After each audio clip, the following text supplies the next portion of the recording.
അനു, നീ എന്താ ഇവിടെ? എനിക്കിവിടെ ഒരു ഓഡീഷൻ ഉണ്ടായിരുന്നു. അപ്പോൾ ഇത്രയും സമയമായപ്പോൾ നിന്നെ കണ്ടിട്ട് പോകാമെന്ന് വിചാരിച്ചു. എന്നാ പിന്നെ നിനക്ക് വിളിക്കായിരുന്നില്ലേ? ഇല്ല, ഞാൻ ഇപ്പോൾ വന്നേ ഉള്ളൂ. ഉം. അനു, ചായ കുടിച്ചായിരുന്നോ? ഞാൻ ഓഫീസിൽ നിന്ന് വിളിച്ചു. എന്തേ? അല്ല, ഒന്നുമില്ല. അനു ചായ കുടിച്ചില്ലെങ്കിൽ നമുക്ക് ഒരുമിച്ച് കുടിക്കാമെന്ന് വിചാരിച്ചു. ഓഡിഷന് പോയിട്ട് എന്തായി? ഓഡീഷൻ പതിവ് പോലെ എൻ്റെ പ്രകടനം വളരെ മികച്ചതായിരുന്നു. പ്രൊഡ്യൂസറുടെ കണ്ണ് അറിഞ്ഞു. അതെന്ത് പറ്റി? കണ്ണിക്കാരുടെ വല്ലതും പോയാ? എൻ്റെ പെർഫോമൻസ് കണ്ടിട്ട് പോരാ നേരത്തെ ഡയറക്ടർ എൻ്റെ പുറത്തെട്ടിട്ട് പറയാം, മലയാള സിനിമയുടെ അടുത്ത സൂപ്പർ സ്റ്റാർ നീയാ. എൻ്റെ അനു രോമണീറ്റുന്നു. എന്നിട്ട്? എന്നാ ശരി. അതല്ല, എന്ത് പറഞ്ഞു അവരെന്നിട്ട്? വിളിക്കാന്ന് പറഞ്ഞിട്ടുണ്ട്. എന്നാ പിന്നെ വിളിച്ചത് തന്നെ. എന്താ അങ്ങനെ ഒരു ടോക്ക്? ഞാനെന്തൊരു മണ്ടനാ. എന്താ? അല്ല, ഞാൻ പറയാൻ വന്ന കാര്യം മറന്നുപോയി. പറ.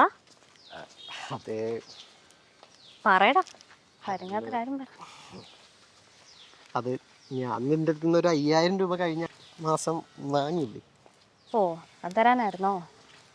അല്ല, പിന്നെ അത് പിന്നെ കിടന്നുരുളണ്ട. റെന്റ് കൊടുക്കാത്തോണ്ട് ഹൗസ് ഓണർ വേറെ റൂം നോക്കാൻ പറഞ്ഞല്ലേ? അതെങ്ങനെ മനസ്സിലായി?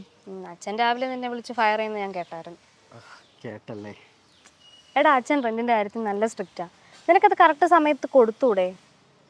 എടോ, കൊടുക്കാൻ ആഗ്രഹമില്ല, അല്ല. സത്യം പറഞ്ഞാൽ എൻ്റെ അവസ്ഥ വളരെ മോശം. രാവിലെ ഫുഡ് പോലും കഴിച്ചിട്ടില്ല.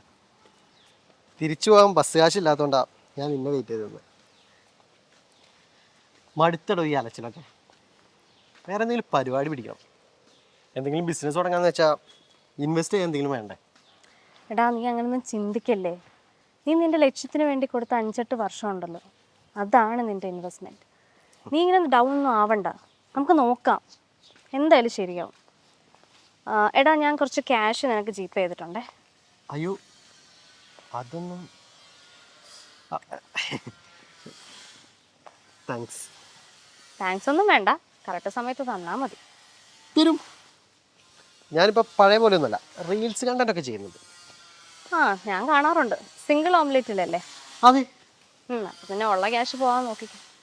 അയ്യോ, അവരിപ്പോൾ പഴയ പോലെ ഒന്നുമല്ല. ഷൂട്ടുള്ള ദിവസം മന്തിയാ.